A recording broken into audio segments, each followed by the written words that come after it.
When I first got looking into the issue of the number of jobs created from the timber that was harvested in British Columbia in the early 90s, at that time British Columbia was only getting about, in the conventional measurement way of how many jobs per 1,000 cubic meters harvested timber creates how many jobs.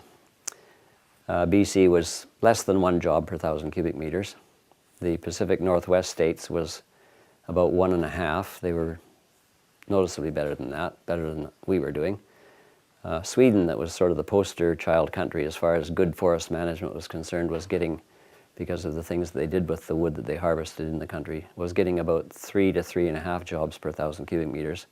But when I got looking even further, here's Switzerland, harvesting at that time about 1/10 of what we were harvesting in British Columbia, and getting 11 jobs per 1,000 cubic meters. Because they do things with the wood before they sell it, you know, all the way down to making cuckoo clocks. When I learned that about Switzerland and getting so many jobs per 1,000 cubic meters and just as much economic activity in Switzerland in the terms of dollars as we were getting by cutting 10 times as much, at that time I thought, boy, in British Columbia we could set ourselves a 25-year goal of switching around to more and more value added in the same vein as Switzerland does. And we could end up with satisfying everybody. At that time, the environmentalists were concerned about Clayoquot Sound and all sorts of other issues around conserving special areas.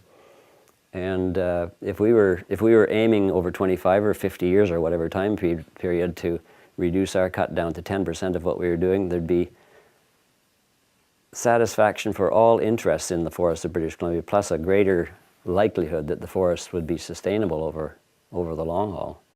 In most areas of British Columbia, the logs are cut down and gone, and the forest is impacted and the communities are impacted with very little benefit coming back to them. Like I said earlier, less than 1 job per 1,000 cubic meters that goes out. So it just makes sense to us that we can do it in a way that the logs are kept on as much as possible on the island and processed here, and have as many things done as you can with them before they go to generate the most economic benefit.